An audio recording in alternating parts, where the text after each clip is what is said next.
Bon, admets-le, toi aussi tu te demandes comment la série au succès planétaire Game of Thrones va se terminer, et ce depuis la 2e saison, si ce n'est depuis le tout début d'ailleurs. Et bien maintenant qu'il ne nous reste que quelques épisodes avant la fin de la saison finale, il est grand temps d'évoquer quelques théories. Qu'en penses-tu ? Bien, nous sommes donc au paroxysme de l'intrigue, et la bataille entre la mère des dragons et le roi de la nuit a commencé, et apparemment terminé. Mais dites-moi, est-ce que quelqu'un croit vraiment que tout cela va juste se terminer par un combat final, certes épique, mais tout de même aussi assez cliché ? Ou que l'histoire des marcheurs blancs va juste se terminer sans que leur motivation soit pleinement révélée ? Non, ce serait beaucoup trop simple. La série et les livres ne parlent pas de héros et de méchants, mais de batailles dans le cœur des gens. Et ce sont les plus difficiles. Tout d'abord, passons en revue les informations dont nous disposons. Nous avons Daenerys Targaryen, qui entend saisir le trône de fer. Nous avons Cersei Lannister, avec ses ambitions similaires, mais qui siège déjà sur le trône et qui compte bien le défendre. Jon Snow, aussi appelé Aegon Targaryen, est le roi du Nord. Et puis nous avons les Stark. Tu pourrais dire que Jon Snow fait partie de la famille des Stark, mais ils n'ont pas de lien de sang, sauf par Lyanna, la mère de Jon. Et comme tu le sais, dans cet univers, seul le sang du père compte quand il s'agit de l'héritage. Oh, les Stark. Une famille intéressante, hein ? La série, on nous les présente plus ou moins comme les héros, ceux qui essaient toujours de protéger leur famille et d'avertir les peuples de Westeros du danger qui arrive, les marcheurs blancs. Cependant, ils ont eux-mêmes une histoire plutôt sombre, et c'est peut-être ce secret qui va jouer un rôle crucial dans les événements à venir. Intrigué ? Allez, creusons cette hypothèse.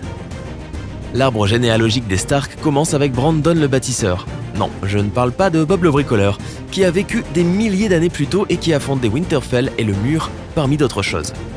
Depuis, il y a eu pas mal de Brandons dans la lignée Stark, à tel point que certains ne savent même pas si Brandon le constructeur était vraiment une ou plusieurs personnes.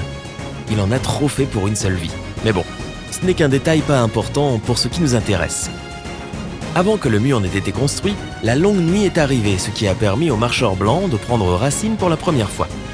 En gros, ils ont éradiqué la population humaine, excepté un petit groupe qui a, on ne sait comment, réussi à survivre, mais aussi à repousser les seigneurs des ténèbres dans le nord. Et c'est là que les choses sérieuses commencent. Vois-tu, à cette époque, nous étions à l'âge des héros, et le dernier héros, dont le nom a été perdu, faisait face aux marcheurs blancs. La légende veut que lui et ses 12 compagnons se soient dirigés vers le nord pour trouver les enfants de la forêt, afin qu'ils puissent aider les premiers hommes à gagner la guerre. Ayant finalement perdu tous ses compagnons de route, le héros a trouvé les enfants et l'ont en effet aidé. La bataille finale est appelée la bataille de l'Aube, et c'est là que la garde de nuit a finalement été créée.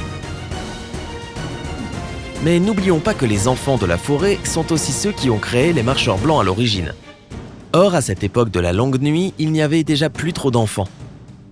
Demande-toi combien de personnes tu as vues dans la série qui aient pu se confronter aux forces surpuissantes et les vaincre haut la main. Personne, hein ? C'est parce que l'univers de George R.R. Martin n'est pas le monde fantastique typique où le bien triomphe toujours du mal. Chez lui, de courageux héros meurent s'ils sont imprudents ou trop puissants.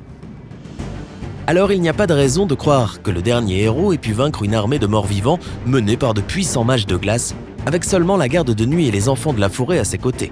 Ils étaient trop peu nombreux pour cela. Que se serait-il passé si les marcheurs blancs n'avaient pas été vaincus ? La réponse est simple, ils auraient fait un pacte. Comme nous le savons, les enfants de la forêt ont créé les marcheurs blancs au départ, mais ils se sont ensuite rebellés contre leur créateur. L'épisode en question montre que les marcheurs blancs ne sont pas seulement des machines à tuer. Ils ont d'ailleurs leur propre volonté. Alors, qu'est-ce qui les a empêchés d'établir leur propre civilisation au-delà du mur ? Rien, vraiment. S'ils étaient aussi sensibles que les humains, ils auraient pu avoir leur propre nation là où personne ne les aurait embêtés. Et quand ils auraient vu les premiers hommes devenir une menace pour leur peuple, ils auraient pu lever leur armée contre eux, tout simplement. D'ailleurs, les marcheurs blancs étaient même en train de gagner la guerre jusqu'à ce que le dernier héros rassemble la garde de la nuit et fasse une trêve avec les enfants de la forêt. Cette alliance a rendu les conquérants plus faibles et ils ont commencé à perdre des troupes. Et c'est là que les atouts diplomatiques du dernier héros auraient pu être utilisés. La victoire des seigneurs de glace était imminente, bien sûr, Mais là, on parlait de dégâts plus sérieux, car les humains avaient enfin découvert leur faiblesse. Ils ne voulaient pas courir le risque de perdre autant de guerriers, alors ils ont écouté le dernier héros et ont passé un pacte avec lui. Mais quel pacte, me demanderas-tu ? Eh bien, tout porte à croire que les rois humains ont fait en sorte de créer une sorte de mariage. Bien, laisse-moi expliquer tout ça. As-tu entendu parler de l'histoire de l'autre roi de la nuit ? Le 13e Lord commandant de la garde de la nuit qui est tombé amoureux d'une drôle de dame et qui l'a épousée. Sa peau était blanche et ses yeux étaient bleus comme la glace. Cela te semble familier, non ? Non, ce n'est pas Elsa de Frozen. Dans cette légende, la femme a corrompu cet autre roi de la nuit et ils ont fait de terribles choses ensemble durant 13 ans, jusqu'à ce qu'il soit finalement renversé. Cependant, personne ne sait si cette histoire est vraie ou pas. Ou peut-être qu'elle ne l'est qu'en partie. Dans tous les cas, un mariage entre un humain et un marcheur blanc semble avoir effectivement eu lieu à un moment. Cela laisse penser que cela aurait pu arriver bien avant l'ère du roi de la nuit. Et cela nous amène à la fin de la longue nuit. Les marcheurs blancs et les premiers hommes auraient vraiment pu faire un pacte et le sceller avec un mariage qui aurait abouti sur la naissance des premiers vrais Stark. Je sais, ça a l'air fou, mais réfléchis-y. Les Stark résistent naturellement au froid. Leur devise est « l'hiver vient », ce qui pourrait être vu comme une déclaration et une menace envers les autres. De plus, il y a cette phrase récurrente dans la série disant qu'il devrait toujours y avoir un Stark à Winterfell, car c'est peut-être ce qui figurait dans le pacte. C'est-à-dire que le lieu où l'arrangement a été trouvé devrait toujours être gardé par des descendants des marcheurs blancs et des premiers hommes. Et maintenant, tâchons de nous souvenir du début de l'invasion des marcheurs blancs. Si tu regardes la frise chronologique, tu verras que c'est à peu près au moment où Theon Greyjoy et Ramsay Bolton prennent Winterfell et la brûlent. On se rend compte qu'aucun Stark n'était alors dans la ville. Donc le pacte millénaire passé avec les marcheurs blancs a été brisé et ils savaient que quelque chose ne tournait pas rond. Bien entendu, ce n'est qu'une hypothèse, mais il y a autre chose à mentionner à propos de cette théorie. Je ne pensais pas que Jon Snow était un Stark auparavant, mais il a néanmoins du sang Stark et Targaryen dans les veines. Cela veut dire que ce serait à la fois le descendant des marcheurs blancs et des dragons. C'est le lien entre la glace et le feu, les deux forces qui viennent juste de se confronter. Tout c'est clair, non ? Je sais que cela peut sembler encore plus tiré par les cheveux maintenant que la menace du Nord a été anéantie par Arya Stark.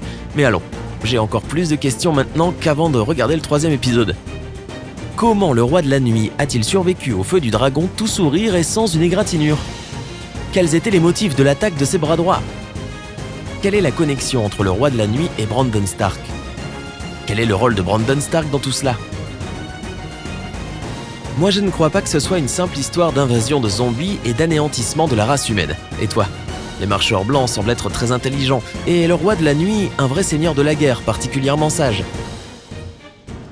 Bien entendu, il a une armée importante qui ne connaît ni la peur ni la fatigue. Mais même avec ça, il ne serait pas capable de conquérir le Nord sans stratégie qui tienne la route. Et il aurait presque gagné si Arya n'avait pas été là pour le tuer d'un coup de dague. C'est trop étrange, et bien trop simple pour que l'histoire s'arrête là. Donc je suis certain que nous allons à nouveau voir des marcheurs blancs dans l'épisode final, et ce ne sera pas pour un retour de bataille.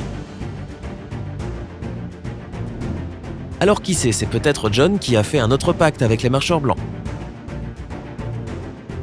La question de Daenerys reste ouverte, mais ce ne serait pas la première fois que Jon devrait choisir entre ce qu'il veut faire et ce qu'il doit faire. Désolé Dany, mais il se pourrait que tu vois Johnny pour la dernière fois. Et toi, qu'en penses-tu ? As-tu tes propres théories et hypothèses à propos de la fin de cette série ? Partage-les avec nous. Si tu as appris quelque chose de nouveau aujourd'hui, donne un j'aime à cette vidéo, partage-la avec tes amis et regarde nos super vidéos sur Sympa.